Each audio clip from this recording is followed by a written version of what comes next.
بسم اللہ الرحمن الرحیم۔ ایک سوال کیا گیا ہے کہ کتنے نقصان پر ہم اپنی نماز توڑ سکتے ہیں، اور اسی سے ریلیٹڈ ایک اور سوال ہے کہ کیا شوہر کے بلانے پر بیوی کو نماز توڑ دینی چاہیے یا نہیں۔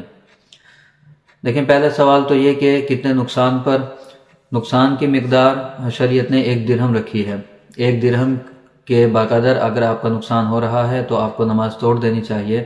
1 درہم کی موجودہ دور میں جو مقدار ہے وہ 3.6 گرام چاندی بنتی ہے، اور پیسے کے اعتبار سے آج کل کا جو ریٹ ہے تقریباً 700 سے 800 کے درمیان۔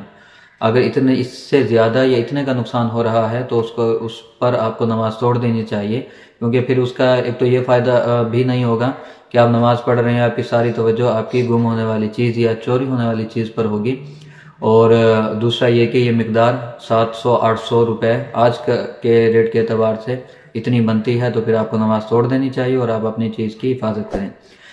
جہاں تک بات ہے شوہر کے بلانے پر بیوی کی نماز کا توڑنا، اگر شوہر مدد کے لیے بلا رہا ہے یا اس کی جان کو خطرہ ہے کسی چیز کا، اور پھر اس نے آواز دی بیوی کو، تو اس کو نماز کا توڑ دینا اب واجب ہوگا۔ اور یہ صرف شوہر کے بلانے پر بیوی نہیں، بلکہ کوئی بھی شخص نماز پڑھ رہا ہے اور اس کو محسوس ہوتا ہے کہ کسی کی جان خطرے میں ہے، تو اس صورت میں جان بچانے کے لیے نماز کا توڑ دینا واجب ہوگا۔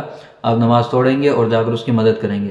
لیکن اگر ویسے ہی شوہر نے آواز دی، اس کے علم میں نہیں تھا کہ بیوی نماز پڑھ رہی ہے، تو بیوی نماز نہیں توڑے گی، اور اگر علم میں بھی تھا پھر اس نے آواز دی تو اس پر شوہر گناہ گار ہوگا کہ شوہر کے علم میں ہے بیوی نماز پڑھ رہی ہے، اس کے باوجود وہ اس کو آواز دے رہا ہے۔ بیوی نماز نہیں توڑے گی، فرض اور واجب نماز بالخصوص، اس میں وہ نماز نہیں توڑے گی بلکہ اپنی نماز مکمل کرے گی۔ البتہ شوہر کے علم میں ہونے کے باوجود اس نے آواز دی ہے تو اس پر وہ گناہ گار ہوگا۔